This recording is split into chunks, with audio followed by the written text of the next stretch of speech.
শায়েখ, আমার এক বন্ধু টাকার লোভে কিংবা অন্য কোনো কারণে একটা হিজড়াকে বিয়ে করেছে এবং তাদের সাথে নাকি সে শারীরিক সম্পর্কও করে। এটা কি শরীয়ত সম্মত? জানালে উপকৃত হতাম। প্রিয় ভাইরা, হিজড়া সংক্রান্ত যে বিষয় ইসলামে, সেটি মৌলিক বিষয় যেটা, যে হিজড়াদেরকে দুইভাবে ধরা হয়। হিজড়াদেরকে খুনসা বলা হয়।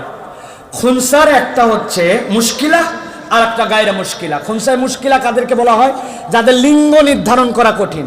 আর একটা গায়রা মুশকিলা মানে তার লিঙ্গ বোঝা যায়, ছোটবেলায় প্রস্রাব কোন অঙ্গ দিয়ে করে এর উপরে হিজড়া নির্ধারিত হয়। পুরুষের দিকে আধিক্য হলে পুরুষ, নারীর দিকে আধিক্য হলে নারী। তার যদি বুক স্ফীত হয় তাহলে বোঝা যাবে নারীর দিকে গেছে, তার যদি দাড়ি মোচ ওঠে তাহলে বোঝা যাবে পুরুষের দিকে যাবে। হিজড়ার যদি এরকম অবস্থা হয়, বিপরীত লিঙ্গের কোনো সুস্থ মানুষ তাকে বিবাহ করতে পারে, শরীয়তে আপত্তি নাই। তবে ফোকায়ে কেরাম কঠোর একটা বিধান দিয়েছেন।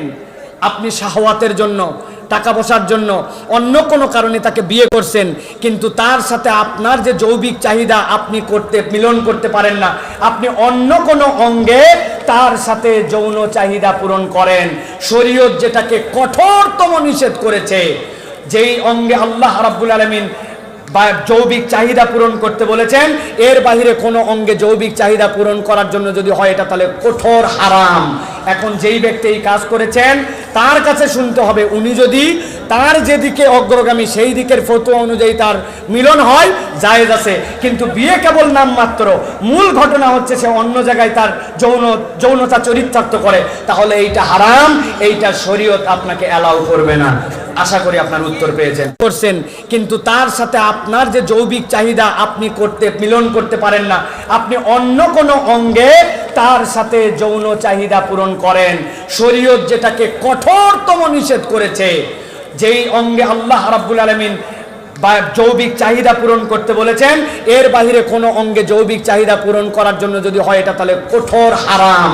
এখন যেই ব্যক্তি এই কাজ করেছেন তার কাছে শুনতে হবে, উনি যদি তার যেদিকে অগ্রগামী সেই দিকের ফতোয়া অনুযায়ী তার মিলন হয়, জায়েজ আছে। কিন্তু বিয়ে কেবল নামমাত্র, মূল ঘটনা হচ্ছে সে অন্য জায়গায় তার যৌনতা চরিতার্থ করে, তাহলে এইটা হারাম, এইটা শরীয়ত আপনাকে অ্যালাউ করবে না।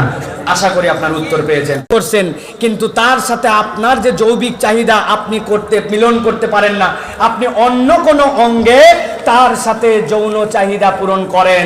শরীয়ত যেটাকে কঠোরতম নিষেধ করেছে, যেই অঙ্গে আল্লাহ রাব্বুল আলামিন যৌবিক চাহিদা পূরণ করতে বলেছেন, এর বাহিরে কোনো অঙ্গে যৌবিক চাহিদা পূরণ করার জন্য যদি হয়, এটা তাহলে কঠোর হারাম।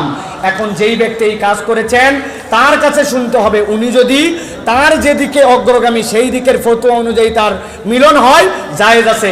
কিন্তু বিয়ে কেবল নামমাত্র, মূল ঘটনা হচ্ছে সে অন্য জায়গায় তার যৌনতা চরিতার্থ করে, তাহলে এইটা হারাম, এইটা শরীয়ত আপনাকে অ্যালাউ করবে না। আশা করি আপনার উত্তর পেয়েছেন।